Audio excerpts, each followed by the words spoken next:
if you missed one of our recent posts, we shared a little bit about how we had one of those late nights where our son's blood sugar started crashing around 11 o'clock. And then for an hour, I could not get it to correct. I could not get him to come back up. And then finally when I did, of course, we have now kicked off that cycle where he gets too high and we are up all night long, like every hour, hour and a half, giving him more and more insulin to try to slowly bring him down at a pace where he gets to a healthy spot, but that he hopefully doesn't crash again.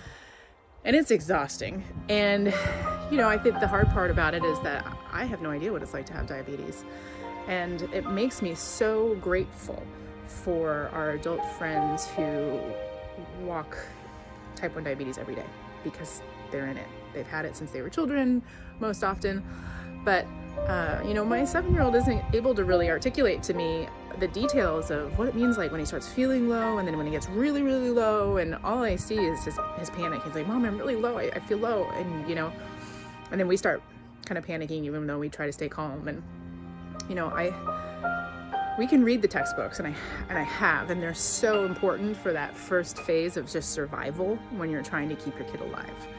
And we've now come through that phase, and we're trying to figure out how to optimize living with diabetes and to, you know, not have these vicious cycles, and to, I mean, teach him as he grows how to manage his health successfully.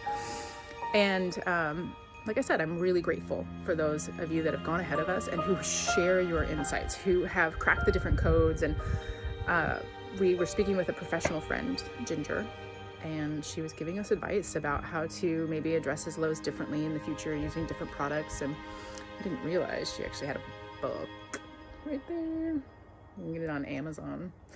And I love consuming books in particular, but I've been reading this. I'm only a few chapters in, and she's so honest about the psychological impacts of these cycles of lows and how we need to stop that cycle. Because even though I am not experiencing the low myself, it is still psychologically hard for my son, certainly, but for us as parents too. We take so much responsibility. Like, we're the ones that gave him the insulin in the first place. We're the ones that calculated how many carbs he ate. But our information is imperfect. Our calculations are imperfect. There's 1,000,001 variables that are at play in a given day that we can't account for.